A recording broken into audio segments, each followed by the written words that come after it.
Hi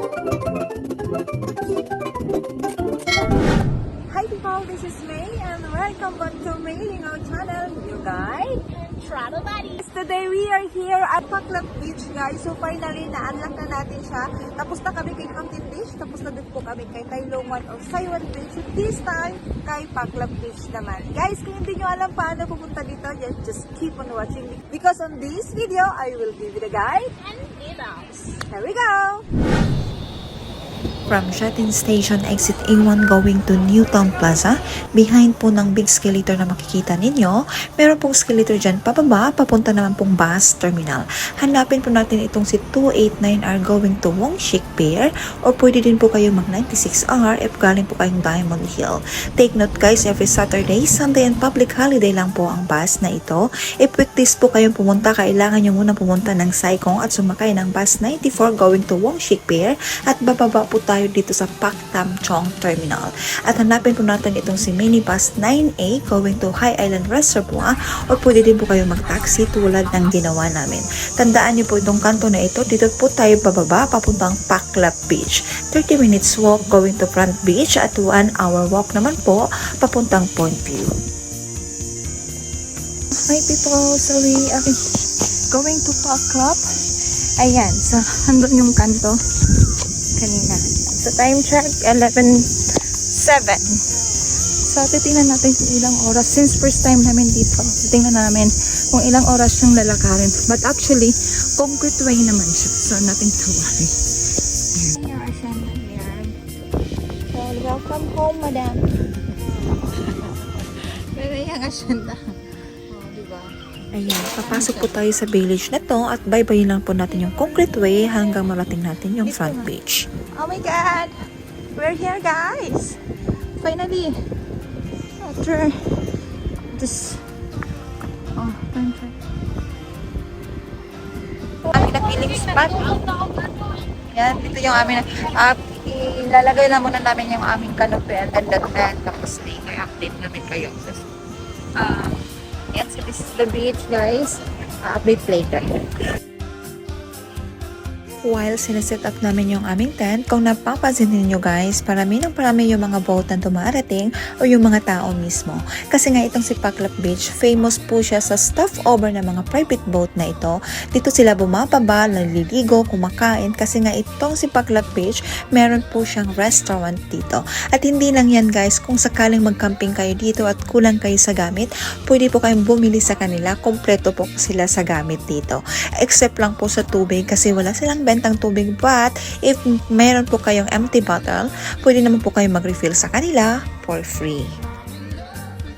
Hindi pa kami nakapag-breakfast and hindi pa kami what time na siya. It's almost 1 hour, 1 o'clock na siya guys. So, ayan. Isat at kumira sa mga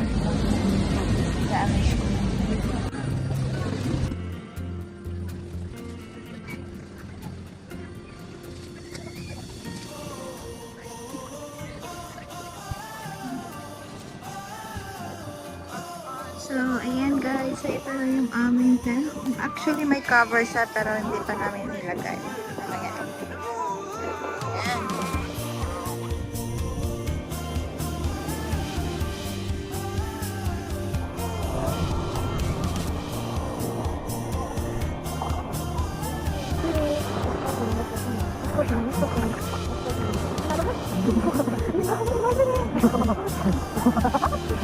Tapos na kami naligo. Ayan. So, ang ganda ng dagat. Look at this is Paklap. Ayan, guys. So, maganda pa rin ang Paklap Beach. Maganda yung dagat. But, ang difference nila between the Hampton and Saiwan, si Hampton is very powdery yung, yung sand. Si Saiwan naman, hindi masyado compare mo kay Hampton. But this Paklap, guys, siya? Tawag nito. Rocky. Marami siyang bato. Look. But still beautiful. So, after naming maligo, naisipan namin mag-ikot-ikot sa beach at maghanap din ng kahoy para sa aming bonfire. So, ayan po ng aming tent. So, ganito lang po kalaki yung Paklap Beach. Ayan.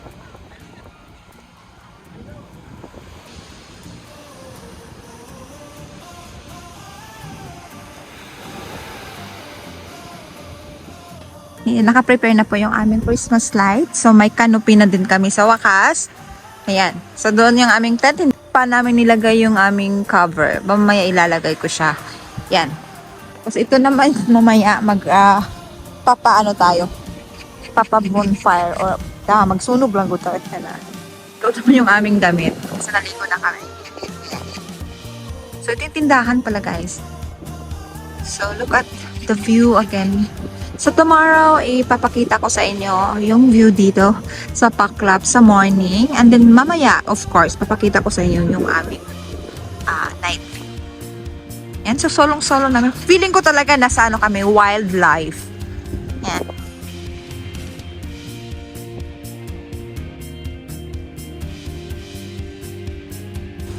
Yes, this is our dinner. Dinner is ready to work. And then the sausawan and the rice. Okay, let's go.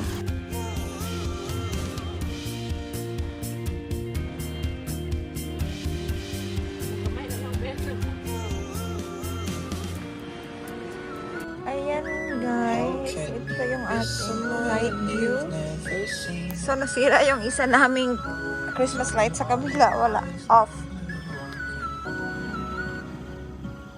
Siyang paandar ng among bonfire. Paandar rin. Aba ng sindihan.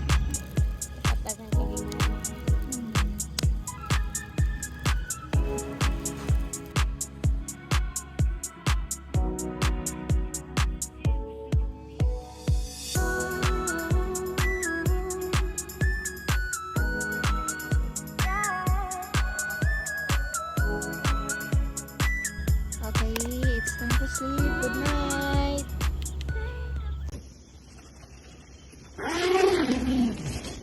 Good morning guys. So ayan. Ayan si Buddy. Time check is 5:30 pa naman. So gumising na kami kasi yung aming pagkain kinain ng boar. So breakfast is ready. Ayan. So nagka-coffee kami and the corn beef and the rice. So, ayan guys, after namin kumain ng breakfast, so naisipan na namin mag-prepare para makaakyat sa taas para makita yung point view. But bago yan, dumaan na muna kami dito sa front beach nila at lalo na itong sa maliit na pier nila dito kasi famous po ito dito sa Paklap Village.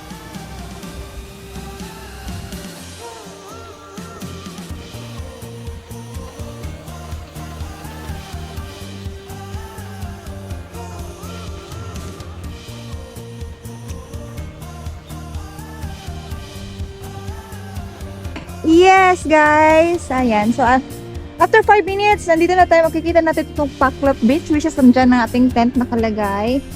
Ayan. So, let's go up.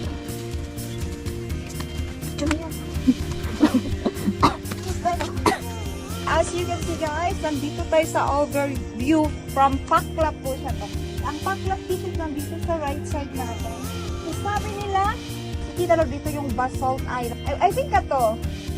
Mas makita na dali ang basalt guys. So this is the overview. Malapit na lang to doon sa High Island Reservoir. But baka hindi na kami makakapupunta doon kasi nga may nag-camping kami kanina at kahapon pa. So may mga gamit kami sa baba. So look at the view guys. Sobrang ganda.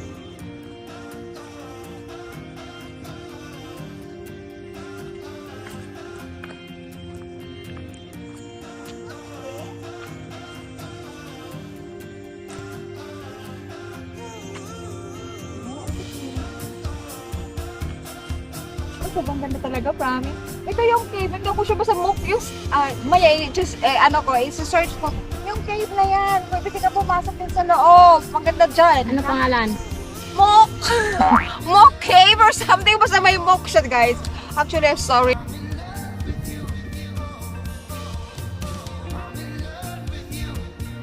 So, ito yung store dito sa Paklap, guys. Meron silang mga menu. Actually, may mga menu sila. So, pwede kayong mag-order ng pagkain.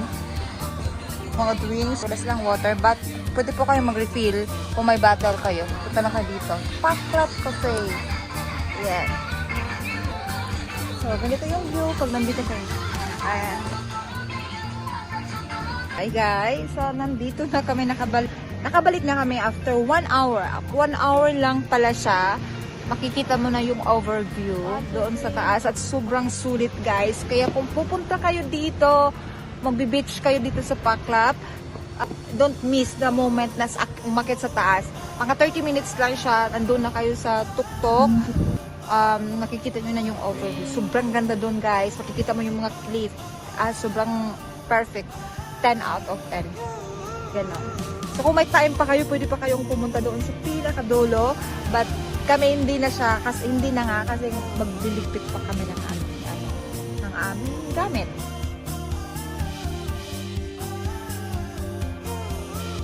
Ayun guys, so tapos na kami mag-empake. So maglalakad na naman kami pabalik doon sa Candor. 30 minutes.